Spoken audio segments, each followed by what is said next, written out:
सवाल यह है कि एक व्यक्ति ने अपनी पूंजी का 1/3 भाग 7% पर, 1/4 भाग 8% पर और शेष जो भाग बचा वो 10% वार्षिक साधारण ब्याज पर निवेश किया। उसकी वार्षिक आय 561 है, तो पूंजी क्या है? आप सवाल समझिए। किसी इंसान के पास कोई धन होगा, कोई पूंजी होगी। उसने एक आदमी को कहा कि भैया तुम ले जाओ, धन का 1/3 भाग ले जाओ और हमें जो ब्याज दोगे वो आप दोगे 7%। ठीक है भैया, 1/3 7% पर एक आदमी को दे दिया। दूसरा आदमी आया तो उसने कहा ठीक है भैया आप भी ले जाओ, हमारा जो धन था उसका 1/4 ले जाओ, लेकिन आपको ब्याज जो देना पड़ेगा वो 8% देना पड़ेगा। ठीक है भैया, वो भी ले गया। उसके बाद जो शेष बचा, 1/3 और 1/4 देने के बाद जो शेष बचा वो उसने 10% वार्षिक ब्याज पर तीसरे को दे दिया। तीसरा आदमी आया कि भैया हमें भी जरूरत है, तो उसने कहा कि भैया इतना ही पैसा बचा है, आप क्या करो कि आप 10% पर ले जाओ। तो ये इस प्रकार उसने धन दे दिया। उसके बाद उसको कुल मिलाकर 561 रुपया ब्याज प्राप्त हुआ। अब कुछ लोग इसमें थोड़ा कंफ्यूज हो जाएंगे ना, नहीं होना है। देखिए 1/3 और 1/4, 1/3 और 1/4 इसको आप थोड़ा सा सीधा कर लीजिए। सीधा का मतलब ये 3 और 4 है ना, 3 और 4 इनसे कटने वाली कोई संख्या जो एलसीएम बोला जाता है वो आप ऐसी संख्या लीजिए। तो 3 और 4 से कटने वाली संख्या आप सब लोग जानते हैं कि 12 है। 3 और 4 से कटने वाली संख्या कौन सी है? 12। अब चूंकि ये मतलब हमें इसका 7% 8% देना है, तो 12 को अगर हम 1200 लिख दें, 1200 लिख दें तो आसानी हो जाएगी। 12 पे भी निकल आएगा, थोड़ी कैलकुलेशन ज्यादा हो जाएगी, लेकिन हम 1200 लिख दे रहे हैं, कोई दिक्कत? अब 1200 का 1/3 यानी कि 400 रुपया, 400 रुपया उसने 7% पर दिया।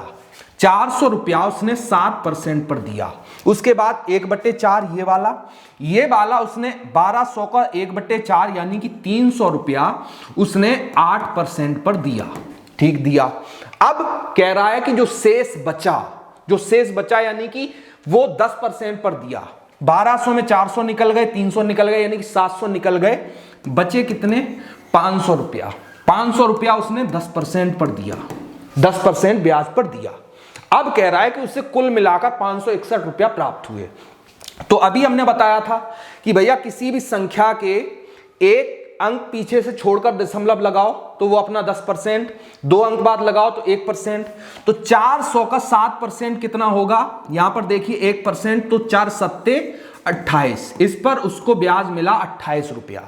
इस पर अगर देखा जाए तो ये 10%, ये 1%, ये 8 तिया 24। इस पर ब्याज मिला उसको 24 रुपया और इस पर 10% 50, यानी कि इस पर ब्याज मिला 50 रुपया।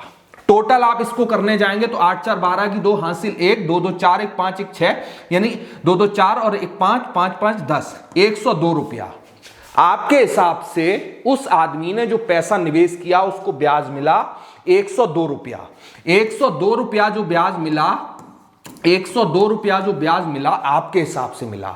लेकिन सवाल कह रहा है कि भैया हमें तो 561 रुपया प्राप्त हुए, 561।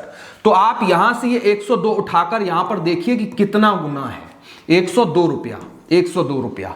तो आप अगर काटने जाएंगे तो ये 102 17 के पाड़े में आता है, तो 17 छिक्का 102 और 17 तिया 51, 5 बचे 17 तिया 51, यानी कि 33/6। 33/6 को भी और काटेंगे तो 3 से काट दीजिए 11 बार और 3 से काट दीजिए 2 बार, 11/2। यानी कि जो भी धन आपने माना, आपने कितना माना?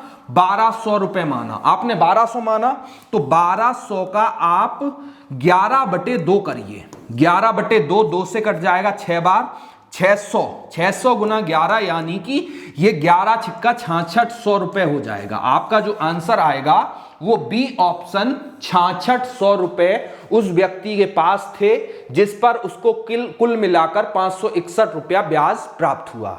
यह सवाल आपको अगर एक बार में समझ ना आए तो आप दूसरी बार देखिए, 2-3 बार देखिए, आपको बड़ी आसानी समझ में आएगा।